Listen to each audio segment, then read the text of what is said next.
হযরত Masia বিবির উপরে যেসব নির্যাতন করেছিল সেই কাহিনী আমি এবার তুলে ধরব।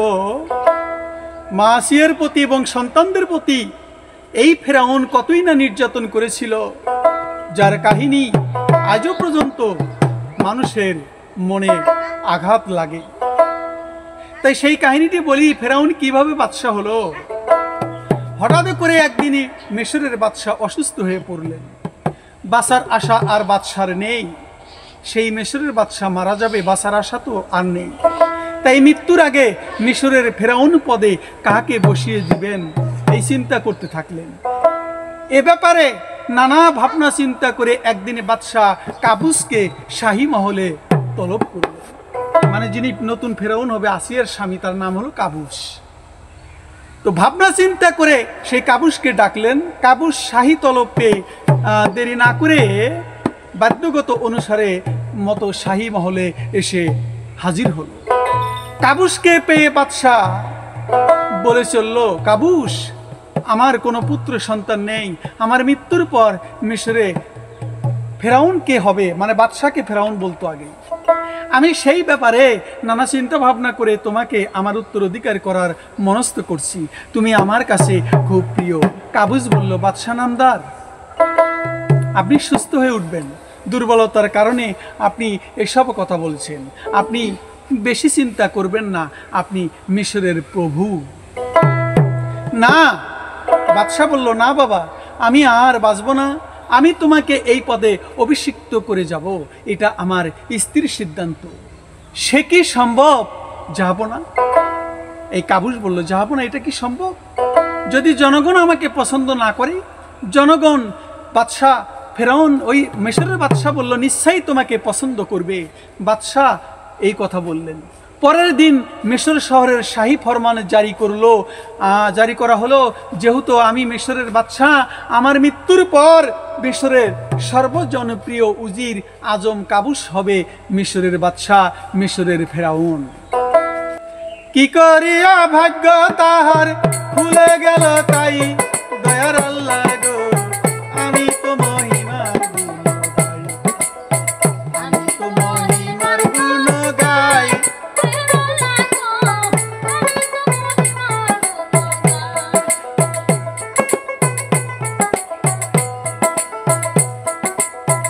ধীরে ধীরে বাদশাহ কাবুসকে ডেকে ওসিয়ত করিল, এবার থাইকো যে সত। দেখো মিশরের দুই শ্রেণীর লোক প্রাচীন কাল হতে এই জায়গায় বাস করতেছে। তোমায় বলি যে এক শ্রেণীর এখানকার আদিম বাসিন্দা জাতিতে তারা কিবতী, আমি তোমাদের যাই কইয়া।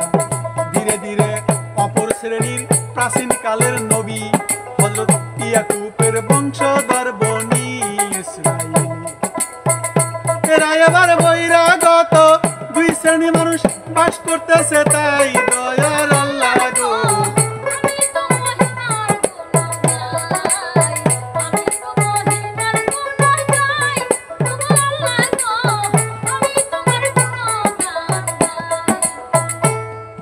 এই মিশরের বাদশাহ বলল, বাবা, আমার এই মিশরের ভিতরে দুই শ্রেণীর মানুষ বসবাস করে। একটা হলো আদিম বাসিন্দা অর্থাৎ কিবতী, আর অপর শ্রেণীর প্রাচীনকালের নবী ইয়াকুব আলাইহিস সালামের বংশধর বনি ইসরাইল।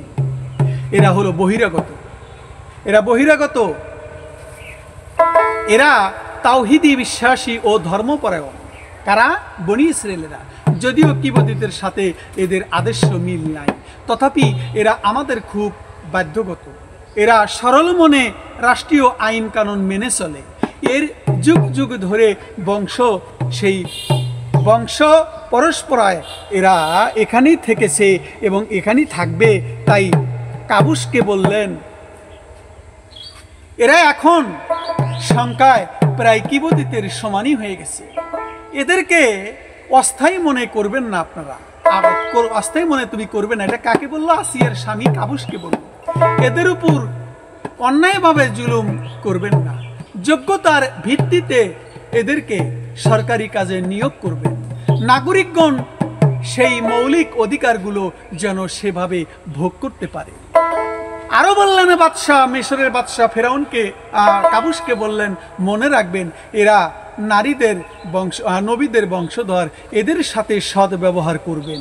এরা তাওহীদবাদী, এদের ধর্ম এবং কৃষ্টির উপর হস্তক্ষেপ আপনি করবেন না। এদের সাথে অসৎ ব্যবহার করলে তোমার সিংহাসন টিকবে না। বাদশাহ আরো কথা বলতে পারলেন না। মৃত্যুর হিম শীতল থাবা তাকে প্রাণহীন করে দিল। ন্যায়পরায়ণ বাদশার জীবনের অবসান ঘটল। এবার কে বাদশাহ হব? ফেরাউনের স্বামী আসিয়াকে উত্তরাধিকারী হিসেবে বাদশাহী দিয়ে গেল। এবার কাবুসের নাম হলো ফেরাউন।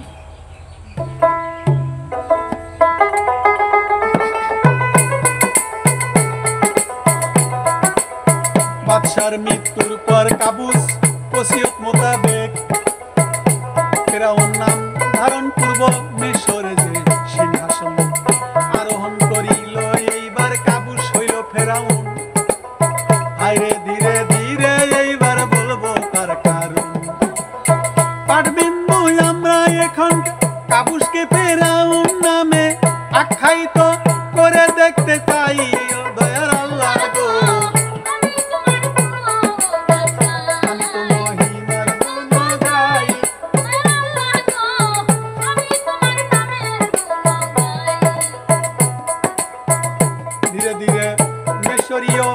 আইন অনুসারে বাদশাকে ফেরাউন বলতেই বলতে হবে। কাবুস এখন মিশরের ফেরাউন গেল রে হইয়া। এক সময় ছিল পথের প্রতীক, আজকে হয় বাদশা। মিশরের বিভিন্ন মহল অনুষ্ঠানে পক্ষ হতে নতুন ফেরাউনকে স্বাগত ও সম্বর্ধনা জানানো হলো। সর্বত্র নতুন ফেরাউন সম্বন্ধে আলোচনা। দক্ষতা অভিজ্ঞতার আলোকে একজন গেয়ে চাষির ছেলে সেই গোরস্থানের রক্ষী হতে শুরু করে উন্নতির ধাপে উঠে আজ কিনা বাদশার ভাগ্যের কি জোর। ফেরাউন প্রথম হতে সকলের সঙ্গে সদ্ব্যবহার শুরু করে। সকলে তার ব্যবহারে মুগ্ধ হয়, তার মুখ প্রশংসা করতে লাগে। তার এত প্রশংসা করে যা বলার নেই। এবার ফেরাউন গ্রাম হতে তার বিবি হজরতে মা আসিয়া অন্যান্য সদস্যদের মিশরে আনার সিদ্ধান্ত নিল। ঘরের বিবি আসিয়াকে মিশরে আনিল। মর্যাদার সাথে আসিয়াকে মিশরে আনা হলো। তিনি এখন মিশরের রাজরানী হজরত মা আসিয়া বিরাট আলিশান রাজপ্রাসাদে যাইতেছে থাকিয়া। দাসী চাকর নকরের বাড়ি পূর্ণ হইছে। পূর্বেই বলা হইছে হযরত আসিয়া ধর্মপরায়ণ যে সতী সাধিনী ও পতি প্রিয় নবী খানদানের মেয়ে। চাহক নতুন ফেরাউন সর্বপ্রথমে প্রজাদের সার্বিক কল্যাণ কাজে দৃষ্টি নিক্ষেপ করল। তারপর প্রচেষ্টা প্রজাবিন্দু খুশি হইয়া গেল। তৎপর দৃষ্টি দিল ব্যবসা বাণিজ্য স্বাস্থ্য রক্ষা ও নিরাপত্তার দিকে। আমি আপনাদের যাই কইয়া তিনি ব্যবসা বাণিজ্যে হস্তক্ষেপ রক্ষা নিরাপত্তার দিকে। এই ক্ষেত্রে ফেরাউন দক্ষতার পরিচয় দিল। অন্তরঙ্গ বন্ধু হামানকে ফেরাউন প্রধানমন্ত্রীর পদে নিয়োগ করল। বাদশাহ আর প্রধানমন্ত্রী। একদিন খাসমহলে দুই বন্ধু বসে বিভিন্ন মুখী আলোচনা করতে করতে এক পর্যায়ে ফেরাউন বলল, বন্ধু, আমাদের অতীত জীবনের দিকে দৃষ্টিপাত করো। ধরো আমি ছিলাম এক কৃষক পুত্র। আমার চরিত্র সম্বন্ধে তুমি জ্ঞাত আছো, জানো। আজ আমি বহু পথ অতিক্রম করে বুদ্ধি কৌশলের বলে মিশরে ফেরাউন বা বাদশাহ হয়েছি। হে বন্ধু, পূর্বে তুমি ছিলে চোর ডাকাতদের নেতা। খুন করা ছিনতাই করা ছিল তোমার দৈনন্দিন জীবনের মুখ্য কর্ম। আর আজ তুমি কিনা মিশরের প্রধানমন্ত্রী, আর আমি হলাম মিশরের বাদশাহ। তো আমার প্রধান উপদেষ্টা হলো তুমি। কাজের কেমন মিল, তাই না? কতটুকু একটা সুন্দর মিল। দুই বন্ধু আলাপ করতেছে। ঠিক বলেছে বন্ধু। হামান বলল, ঠিক বলেছে বন্ধু। ভাগ্য বলে তুমি হয়েছে বাদশাহ, আর আমি হলাম তোমার উজিরে আজম। সত্যি বন্ধু, আমরা খুব ভাগ্যবান। সে যা, সে যাক বন্ধু, আজ আমি তোমার নিকট একটা বিষয়ে পরামর্শ চাই। হামানকে বলল ফেরাউন।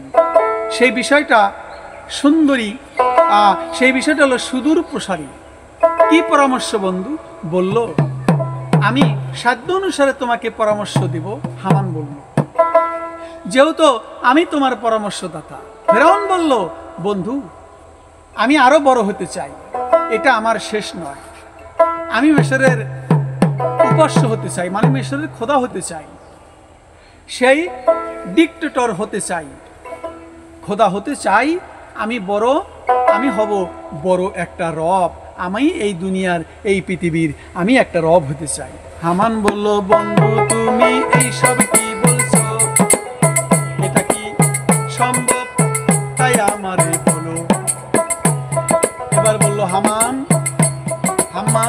তুমি মনে রাখবে, আমি অবশ্যম্ভবকে অসম্ভবকে সম্ভবে পরিণত করতে পাই। যে আমি আজকে শাহী ফরমান জারি করিব, তাতে থাকবে আজ হতে যারা আমার দরবারে আসবে, তারা প্রথমে আমাকে সেজদা করিবে। আমি তাদের অভিযোগ শ্রবণ করব তখনই। আর যারা সেজদা না করিবে, তাদের কোনো অভিযোগ শুনব না। তোমাকে জানাই দয়ার আল্লাহ গো,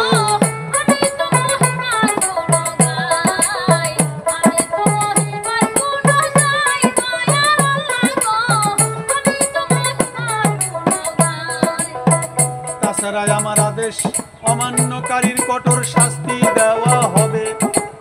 হাম্মানের নিকট এই সব কথা বলল ফেরাউনে। ধীরে ধীরে ফেরাউন এইবার হাম্মানের নিকট এই সব কথা ভালো বলে বিবেচিত হলো না। তবুও ফেরাউন নাকশ হবে সেই ভয়ে চেপে গেল গিয়া। আলস্য বৈঠক এখানে শেষ হইয়া গেল। ধীরে ধীরে এইবার বাইরে খোদা সাজিব। মানুষ কেমনে হইল কাফের, তোমাকে জানাই দয়ার আল্লাহ গো।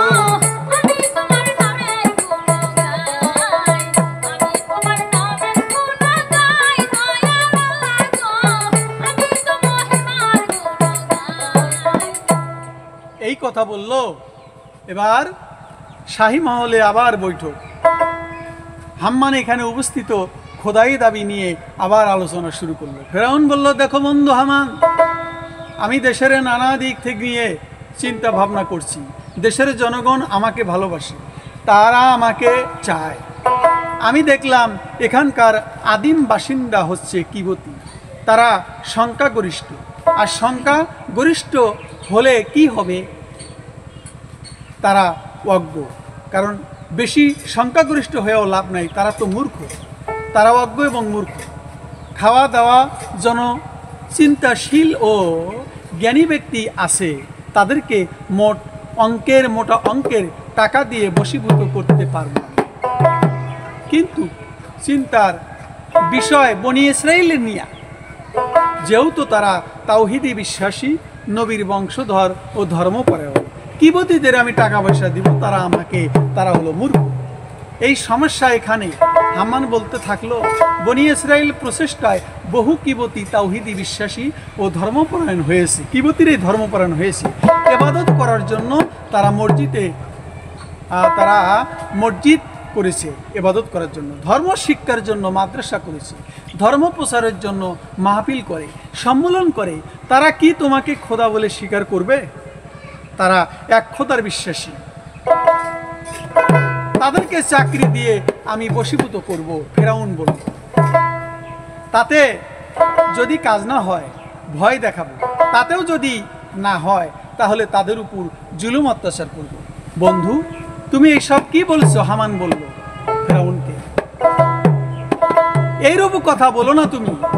তারা মরতে প্রস্তুত হবে, কিন্তু তারা কখনোই তোমাকে খোদা বলে স্বীকার করবে না। আর তাছাড়া তুমি কি ভুলে যাচ্ছ সেই পরলোকগত বাদশাহ, সেই বাদশার ওসিয়ত? যিনি পরলোক চলে গেছে তোমাকে যে ওসিয়ত করে গেছে বনি ইসরাইলের উপর অত্যাচার করতে পারবে না? বনি ইসরাইলদের সাথে অসৎ ব্যবহার করলে তোমার সিংহাসন টিকবে না? ফেরাউন এইসব শ্রবণ করে বলে উঠল, এ রাজ্য এমন কে আছে যে আমার নির্দেশ মানবে না? কে আছে আমার বিরুদ্ধে মাথা তুলে দাঁড়াবে? আমি সব দেখে নিব, তুমি শুধু আমাকে পরামর্শ দেবে, বুঝলে? হাম্মান মনে মনে ভাবে, সামান্য সামান্য সামান্য একজন কৃষকের ছেলে আজ এক বিশাল দেশের মালিক হইল। আশা মেটেনি এখন খোদা হইতে চায়। আজ সে নিজেকে খোদা বলে দাবি করতে পায়।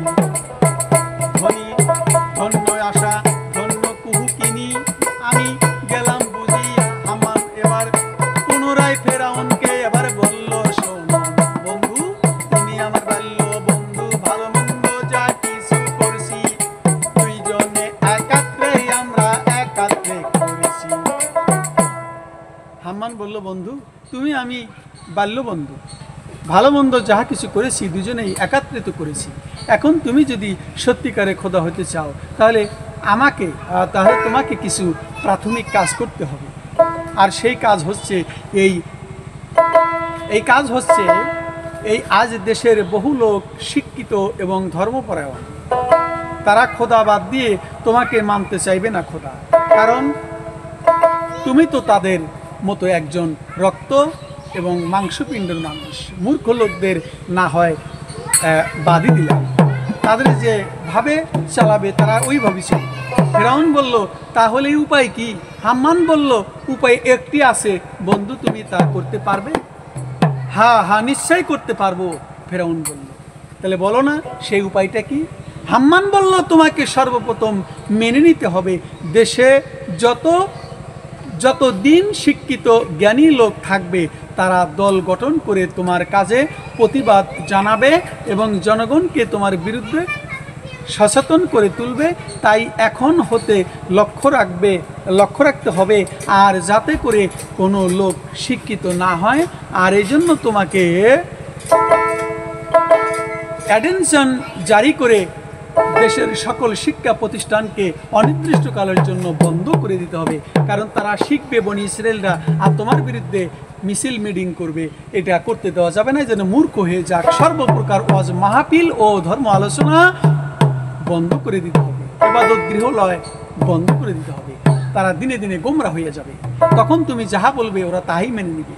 এইভাবে পরামর্শ দিল তোমার বিজয় কইয়া, ধীরে ধীরে বলবো কথায় আমি বাকি রাখবো না। এর ফলে বছরের পর বছরের দেশের লোক মূর্খ যাবে হইয়া, তখন জনগণ যা বুঝাবে তাই যাবে বুঝিয়া, জনগণ তাই বুঝবে। হাম্মানের পরামর্শ তাই ফেরাউন খুব পছন্দ করলো তোমাকে জানে। সেই অর্ডিনেশন জারি করে দিল তোমাদের যাই কইয়া, মিশরের সর্বশ্রেণীকে অবগত যায় জানিয়া। আরে এই কারণে কত শুরু নির্যাতন হয় দয়ার আল্লাহ গো।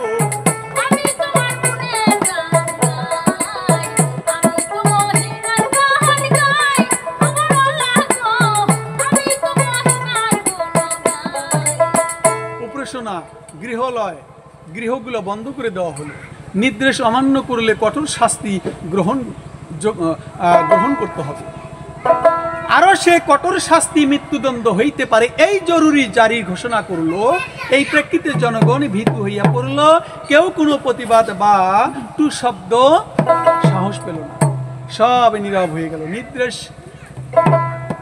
কার্যকারী হচ্ছে কিনা তা তদন্ত করার জন্য সারা দেশে সিআইডি নিয়োগ করা হলো। তবুও কিবতী মহল্লায় গোপনে গোপনে লেখাপড়া ও ধর্মালোচনা চলতে লাগে। কিবতী লাইনেই তো বনি ইসরায়েলেরা যাবে, যা তাদের বুঝানো হচ্ছিল চুরি করে।